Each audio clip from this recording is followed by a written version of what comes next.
ফ্যাসিবাদী যেই রাজনৈতিক দল কিংবা রাজনৈতিক জোট বাংলাদেশে ফ্যাসিবাদ প্রতিষ্ঠা করেছিল, বিচারের সম্পূর্ণ বিচার না হওয়া পর্যন্ত তারা রাজনীতি করতে পারবে কি পারবে না এই প্রশ্নটা আমরা জনগণের কাছে ছেড়েছি। তবে আমরা মনে করি যে কোনো পাবলিক প্রোগ্রাম করার ক্ষেত্রে এই বিষয়ে সরকারের পক্ষ থেকে আমরা ভাবছি সেটাকে কিভাবে বাস্তবায়ন করা হবে সেটা এখনো সুনির্দিষ্টভাবে আলোচনা হয়নি। তবে আমরা এটাকে অবশ্যই নিরুৎসাহিত করব। সম্পূর্ণভাবে বিচার করার জন্য আপনারা জানেন সরকার ইতিমধ্যেই ব্যবস্থা নিয়েছে, আইন মন্ত্রণালয় এটা নিয়ে কাজ করছে।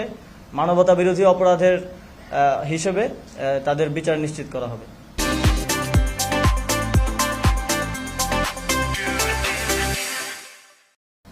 গণভবনকে জাদুঘর হিসেবে রূপান্তরের জন্য ইতিপূর্বে পৃথিবীতে আপনারা জানেন যে সাউথ কোরিয়ায় মে-18 মেমোরিয়াল প্রতিষ্ঠা হয়েছিল একটি গণঅভ্যুত্থানের প্রেক্ষিতে, তার স্মৃতিকে ধরে রাখার জন্য। আমরা পৃথিবীতে আরও বিভিন্ন জায়গায় এরকম হয়েছে, সেখান থেকে তাদের যে অভিজ্ঞতা সেটিকে প্রস্তুত করা সেটি নিব।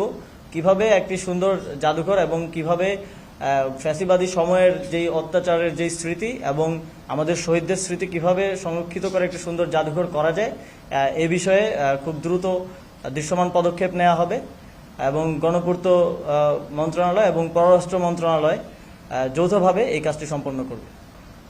রিভিউ কমিটি মূলত শ্রমিকদের যেই শর্ট টার্ম দাবিগুলো আছে যেগুলো খুব দ্রুত বাস্তবায়নযোগ্য এবং সমাধানযোগ্য, এটি শুধুমাত্র আরএমজি নয়, আরএমজি এবং নন আরএমজি সেক্টর থেকেও মালিক পক্ষকে রাখা হবে এবং দুই সেক্টরেরই শ্রমিক নেতৃবৃন্দকে সেই রিভিউ কমিটিতে রাখা হবে।